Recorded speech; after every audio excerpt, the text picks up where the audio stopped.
Audio book वांग्मय 35। समस्त विश्व को भारत के अजस्त्र अनुदान। Chapter 1 part 9। एक चुनौती हर भारतीय धर्मानुयायी के लिए। कभी जाति और वर्ण का विभाजन सामाजिक कार्य व्यवस्था की सुविधा की दृष्टि से हुआ था, न कि छोटे बड़े को ध्यान में रखकर। वह लक्ष्य तो रहा नहीं, उल्टे विकृतियों ने जड़ जमा ली। सदियों से छुआछूत ऊंच नीच की भावना भारतीय समाज को खोखला बनाती चली जा रही है, जिस कारण उसका एक बड़ा वर्ग कटकर अलग होता जा रहा है। भारत में हिंदू धर्मानुयायियों की संख्या में अन्य धर्मों की तुलना में औसतन कम बढ़ोतरी हुई है, जबकि मुस्लिम और क्रिश्चियन धर्म को मानने वालों की संख्या में औसतन उत्तरोत्तर वृद्धि हुई है। भारत की पहली जनगणना सन 1881 में हुई थी। उस समय हिंदू और मुस्लिमों की जनसंख्या का औसत इस प्रकार था।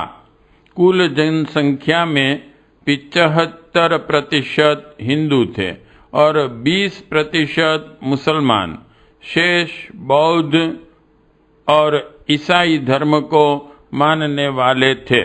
मुसलमानों की कुल संख्या 4,99,53,000 थी।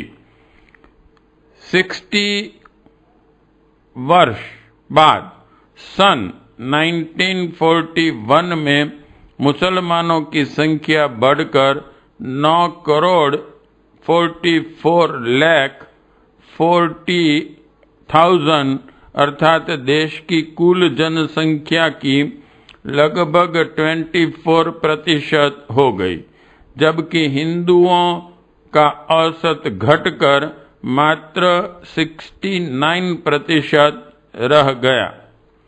सन 1881 और सन 1941 के मध्य अवधि में मुस्लिम जनसंख्या में 89% की तथा ईसाई जनसंख्या में 318% की वृद्धि हुई, जबकि हिंदू मात्र 44% ही बढ़े। इस तरह तुलनात्मक औसत वृद्धि की दृष्टि से 1881 से 1941 के 60 वर्षों में पूरे भारत में 53 हिंदू प्रति हजार घटे और 43 मुस्लिम प्रति हजार बढ़े। हिंदुस्तान पाकिस्तान विभाजन के बाद 1951 में हिंदू, मुस्लिम और ईसाइयों की कुल जनसंख्या में प्रतिशत इस प्रकार था: हिंदू 85%, मुस्लिम 9.91% और ईसाई 2.35। सन 1961 की जनगणना में हिंदुओं का कुल प्रतिशत घटकर 83.5 रह गया, जबकि मुसलमानों और ईसाइयों की कुल जनसंख्या के अनुपात में वृद्धि हुई।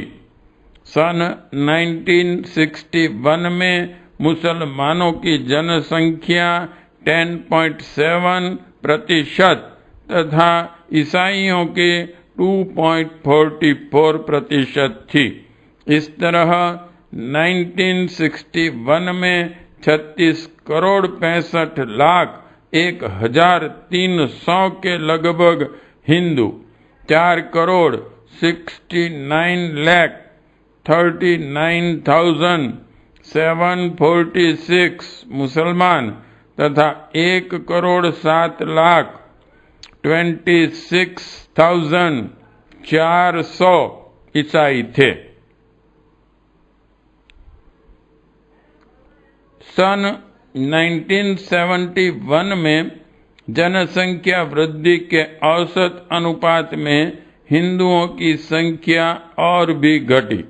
जनगणना रिपोर्टानुसार कुल जनसंख्या 82.72% हिंदू अर्थात 45 करोड़ 24,36,630 हिंदू, 11.20% मुसलमान अर्थात 6 करोड़ 14,18,269 तथा 2.67% 1 करोड़ 42,25,000 ईसाई थे।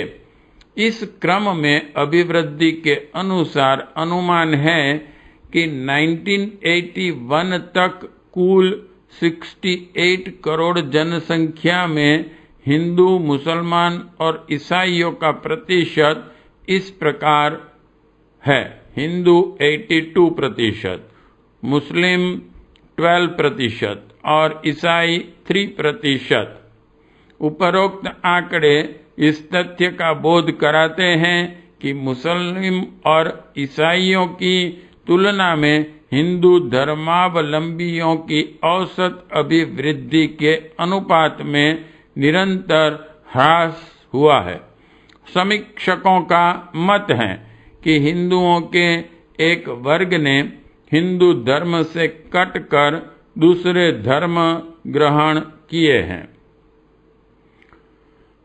मन बहलाव के लिए इस धर्म परिवर्तन का कारण कुछ भी बताया जा सकता है, पर तथ्यान्वेषी जानते हैं कि ऊंच नीच, छुआछूत की भावना के कारण निम्न वर्ग सदा अपने को तिरस्कृत और उपेक्षित समझता रहा।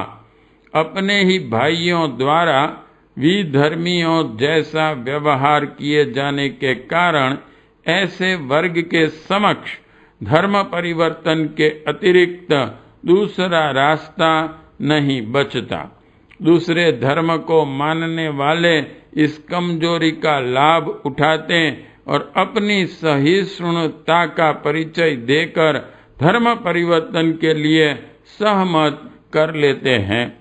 कुछ लोगों का मत है कि बलात् धर्म परिवर्तन भी हिंदू धर्मावलंबियों की संख्या में हुए ह्रास का एक कारण रहा है। विचार करने पर यह बात उतनी सच नहीं जान पड़ती। यह सच तो है कि इस तरह के कुचक्र समय समय पर विभिन्न संप्रदायों को मानने वालों द्वारा चलाए जाते रहे हैं और संभवतः भविष्य में भी प्रचलित रहें, पर यह कुचक्र धर्म परिवर्तन का उतना बड़ा कारण नहीं है जितनी कि स्वयं की कमजोरियां। इतिहास के पन्ने पलटने पर यह पता चलता है कि मुस्लिम आक्रांताओं, आतताइयों द्वारा कितनी ही बार इस तरह के घिनौने प्रयास किए गए हैं, जिसमें अधिकांशतः उपेक्षित, तिरस्कृत और जाति तथा वर्ण की दृष्टि में निम्न कहा जाने वाला वर्ग ही कटकर अलग हुआ। पर ऐसे साहसियों की भी कमी नहीं रही जिन्होंने धर्म और संस्कृति के लिए हंसते हंसते अपने जीवन की बलि दे दी, पर झुके नहीं। धर्म परिवर्तन की कीमत पर उन्होंने प्राण दान की भीख स्वीकार न की। बंदा बैरागी जोरावर सिंह गुरु गोविंद सिंह ने जीवन उत्सर्ग कर दिया, पर मुस्लिम धर्म को अंगीकार न किया। प्रश्न सिद्धांतों का था। मध्यकालीन इतिहास के पृष्ठों में ऐसे उदाहरणों की कमी नहीं है। इसके विपरीत थोड़े जोर दबाव और प्रलोभनों में आकर धर्म परिवर्तन करने वालों के भी असंख्यों उदाहरण है। आतंक, जोर जबरदस्ती का जमाना तो गया, तो भी धर्म परिवर्तन का सिलसिला अभी भी बना हुआ है।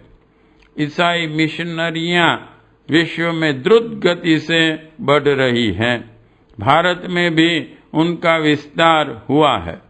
अपने कूचक्रों द्वारा उन्होंने भी हिंदू धर्म की छूत अछूत रूपी कमजोरी का लाभ उठाया है। आए दिन समाचार पत्रों में यह प्रकाशित होता रहता है कि कितने ही व्यक्तियों ने ईसाई धर्म वर्ण कर लिया। अभी कल परसों की ही घटना प्रकाश में आई है कि तमिलनाडु के मीनाक्षीपुरम में अनेकों हिंदुओं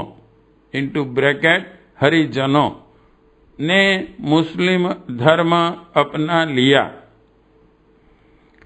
धर्म परिवर्तन की ये घटनाएं हिंदू धर्म पर लगी छुआछूत रूपी कालिमा की और संकेत करती हैं, जिसके कारण अछूत समझी जाने वाली जातियों में से बड़ी संख्या दूसरे धर्मों में जाकर विलीन हो गई। अपनों से तिरस्कार, अपमान और उपेक्षा मिलने पर मनुष्य ठाव वहां ढूंढता है जहां उसे सम्मान, मानवोचित अधिकार प्राप्त हों। घर से वही लड़के भागते हैं और बागी बनते हैं जिन्हें अपने परिवार में स्नेह सम्मान नहीं मिलता। जहां अपनत्व होना, जिनसे अपनापन जुड़ा होगा, उन्हें विकट से विकट परिस्थितियों में भी छोड़ते नहीं बनता।